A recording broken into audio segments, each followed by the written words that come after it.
Hola, soy Gordon from LightSpeed Spanish. How are you all doing? ¿Qué tal?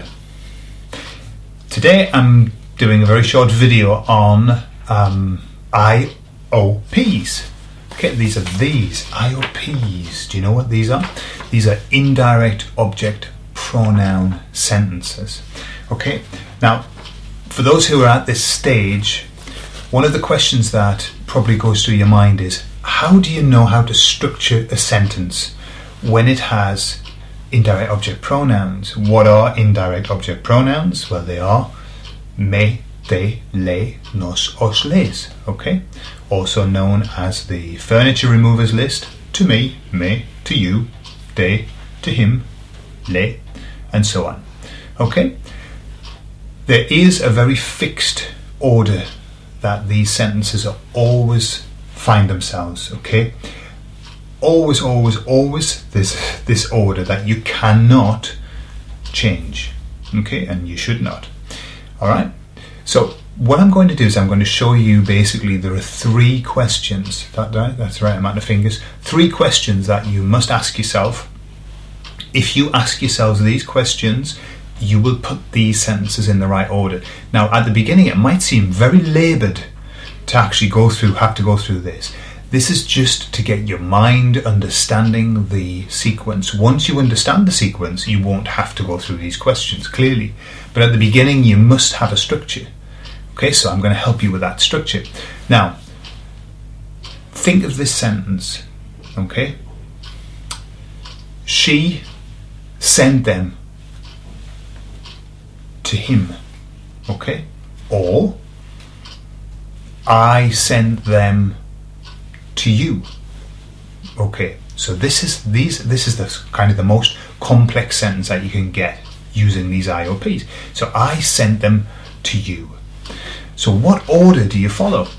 How do you know where you put I and where you put you and where you put them?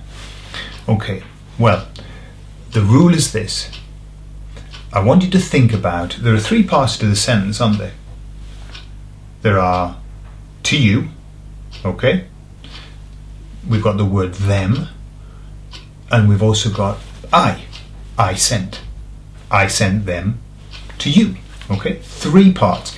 These three parts are, you've got to view them like Siamese triplets, joined at the hip. Okay, so once you understand the structure of these, you cannot separate these. Nothing must come in between these three. So let me show you how it works, okay? So, first one. So you're going to ask yourself three questions. If you want, you could get a pen and you could write these down. This might be very handy to have in your study book, in your notebook or whatever. First question is this, okay? Who is, can you see that? Who is receiving the action? Okay, that's your first Siamese triplet. Who is receiving the action? That's the first person, number one. Okay, so let's think of this sentence. Okay, I sent them to you. So who is receiving these them? You. Which one is it going to be? It's going to be te, because that's to you, yeah? If we're talking about you in one person. All right, so that's number one. That's the first question. Who is receiving this action? That's your first one. The second one is this. Is there an it or a them in that sentence? Okay. So is there an it or a them in that sentence? I sent them to you. Yes, there is. There's a them. Okay. Now, them are los or las. Okay, because we're talking about inanimate objects. Now, in my sentence, have you any idea whether it's masculine or feminine? I sent them to you. In that context, we have no idea. So by default, if you don't know, you're going to use los by default. Okay? Because you don't know what gender it is. Okay? Equally, if I said I sent it to you, then you would put lo for it. Because the it is lo or la, and the them, los, las. Okay? So if you know what it is, if it was una carta, then that would be la, wouldn't it? If it was las cartas, for them, it would be las. If it was regalos, it would be los regalos, yeah? And if it was el regalo, well, it would be lo. Okay, so if you're not sure about the its and the thems, I would check that out separately. What I want you to do is understand the structure of them, okay? So, I send them to you. So we have te, that's the first one. Who's receiving it? You are.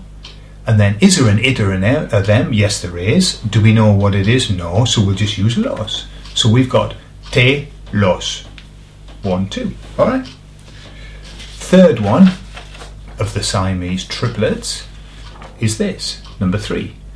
Who is doing the action? Who is doing the action? Add the action verb. Add the verb. Alright? So in my sentence, I send them to you. So we've got to you, them, add the action verb, I sent.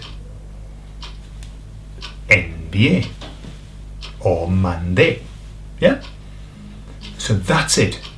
That's how you do it. You follow those 3 questions. So you end up with the sentence te los mandé or te los envié. To you, them, I sent. Or in English, I sent them to you. Okay? Now that applies every single time, I think. Unless I'm wrong and I'm missing something. That's what I say every time. If you follow those 3 steps. Now in the sentences where there is no it and there is no them, well, you just skip that. And then instead of triplets, they become twins.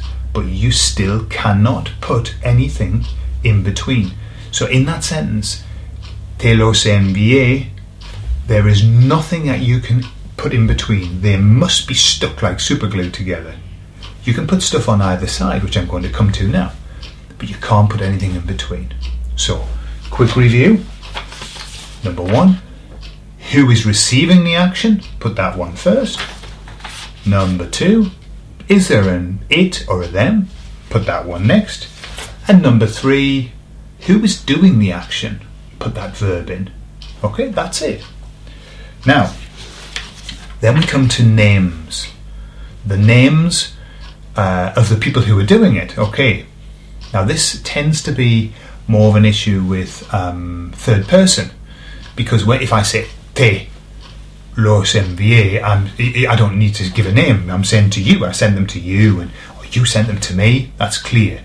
But when you're using le or les, okay, then you need to add names sometimes. You know, he sent them to her, or Maria sent them to Juan. Okay, so when you've got names like that, you need to add them. Where do you add them? Everyone's always asked me. So do I have to put the doer first and then the receiver afterwards, or what? The truth of the matter is, it doesn't matter that much as long as you follow one vital rule. Absolutely vital. And the rule is this: the person who is receiving the action must have an a before the name. Okay, because the action is going to them. And the person who's doing it, you just put the name. So for example, if we said Maria sent the parcel to Juan, okay? Now, that would be Maria, because she's the doer, she doesn't have an a. Maria le envió el bulto or la carta or whatever it is a Juan. Okay, so whenever you have the actor and the receiver, the person who's doing that is just the name. The person who's receiving it always has the a, and you can switch them around. Yeah, you can switch them. For example, a Juan le envió la carta María, or María le envió la carta a Juan. So you flip them around if you want, but you must put a for the person who's receiving and the name for the person who's doing. Then any Spanish speaker will understand perfectly who is doing what to whom. Okay? So does that make sense? If you follow those 3 questions, okay, you will always have a good structured sentence that won't cause confusion. It takes a while to get used to it, but once you've got it clear in your mind, it will sound perfect to you. Okay, so I hope that's been of value. These are IOPs. Entonces, hasta la próxima.